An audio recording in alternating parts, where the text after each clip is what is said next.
По Скопскиот регион започна постапката за гасификација на останатиот дел од земјава. Владата ја усвоила физибилити студијата за јавно-приватно партнерство за финансирање и изградба на дистрибутивен систем за газ во источниот и западниот регион.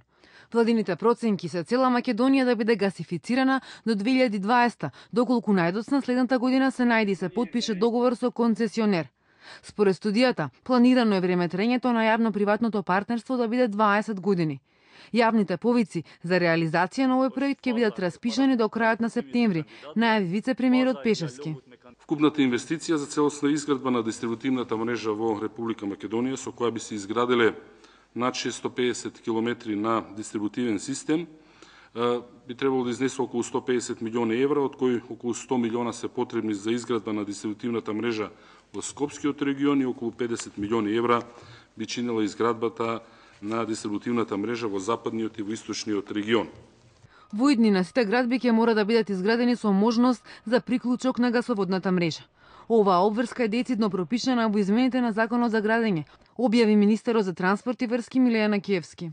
Ке постојните објекти, собствениците на овие објекти веќе еднаш инвестирале во опрема за обезбедување на топлинска енергија. Ако снабдувањето со газ за постојните објекти е економски поповолно, собствениците на тие објекти треба повторно да инвестираат за да користат природниот газ. Новите објекти опремата за користење на природниот газ ја плаќаат со цената на самиот објект. За самите колективни згради и за сите објекти од типот останати објекти се предвидува локално производство на топлинска енергија во високо ефикасни котли на газ, а самото локално производство на топлинска енергија ќе биде со локална температурна регулација и со далечинско управување. Предвидено е во самата студија на платата на услугата ќе биде со мерење на испорачана топлинска енергија на ниво на објект или со мерење на испорачани количини на газ. Преку дистрибутивниот систем ќе се снабдуваат домаќинствата, индустријата и објектите од комерцијалниот и услужниот сектор. Придобивките од овој ефтин енергент се големи, од еколошки до финансиски, објаснуваат министрите.